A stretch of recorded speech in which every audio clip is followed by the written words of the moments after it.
Ma'am எனக்கு கையெல்லாம் பாத்தீங்கன்னா ஒரே அரிப்பா இருந்துச்சு மேம், உள்ளங்கையிலலாம். ம் அதுக்காக பாத்தீங்கன்னா மெடிக்கல்ல ஆயில்மெண்ட் வாங்கி போட்டேன் மேம். ம் இப்போ ஒரு 6 மாசமா பாத்தீங்கன்னா உடம்பு ஃபுல்லாமே பரவ ஆரம்பிச்சிடுச்சு. சொரிஞ்சா பவுடர் பவுடரா கொட்டுது மேம். சரிம்மா. இப்போ உள்ளங்கையிலயும் பாதத்துலயும் மட்டும்தான் இருக்கா?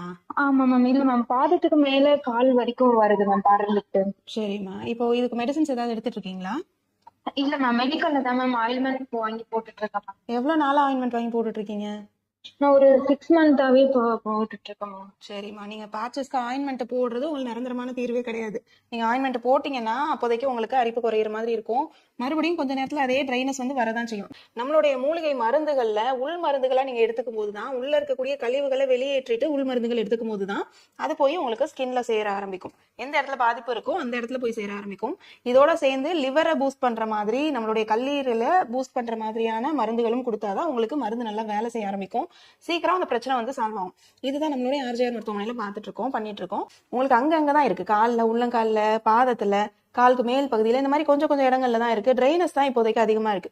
இப்போ இந்த பனிக்காலம், மழைக்காலம் ஸ்டார்ட் ஆனதுனால கொஞ்சம் சிவியரா தெரியும். நம்மளுடைய ஆர்ஜிஆர் மருத்துவமனையில நேர்ல வந்து சிகிச்சை எடுத்துக்கோங்க. உங்களுக்கு கழிவு நீக்க சிகிச்சை, குறிப்பா அந்த கோலன் ஹைட்ரோதெரப்பி அப்படின்ற அந்த சிகிச்சை வந்து கண்டிப்பா எடுத்துக்கணும்.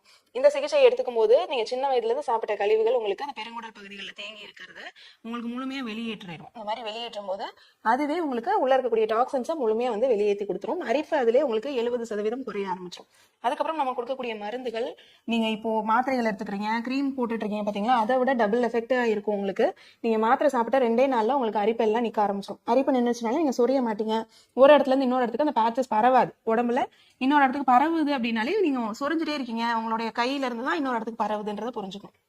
அப்ப பரவாம இருக்கு அப்படின்னாலே கொஞ்சம் கொஞ்சமா அந்த கலர் எல்லாம் மாற ஆரம்பிச்சிடும், ஸ்கின் ட்ரைனஸ் எல்லாம் மாற ஆரம்பிச்சிடும். ஒவ்வொரு நாளுமே நல்லா இம்ப்ரூவ்மெண்ட் தெரிய ஆரம்பிச்சிடும். தோல் மேல உரியிறது, பொடி பொடியா கொட்டுதுன்னு சொன்னீங்க பாத்தீங்களா, அதெல்லாம் ஒரே வாரத்துல நல்லா மாற ஆரம்பிச்சிடும். தொடர்ந்து ஒரு 3 மாதங்கள் மருந்துகள் எடுத்துக்கோங்க. கண்டிப்பா உங்களுக்கு நார்மல் ஸ்கின் கலருக்கு மாறிடும். அதுக்கப்புறம் வாழ்நாள் ஃபுல்லா உங்களுக்கு சோரியாசிஸ் பிரச்சனையே வராது. தமிழ்நாடு, ஆந்திரா, தெலுங்கானா, கர்நாடகா, புதுச்சேரி, மகாராஷ்டிரா என 6 மாநிலங்களில் 102க்கும் அதிகமான கிளைகள். தமிழ்நாட்டில் மொத்தம் 38 கிளைகள். ஆர்ஜிஆர் ஹெர்பல் ஹாஸ்பிட்டல், 5 தலைமுறைகளின் நம்பிக்கை, அடுத்த தலைமுறைக்கும் நம்பிக்கை.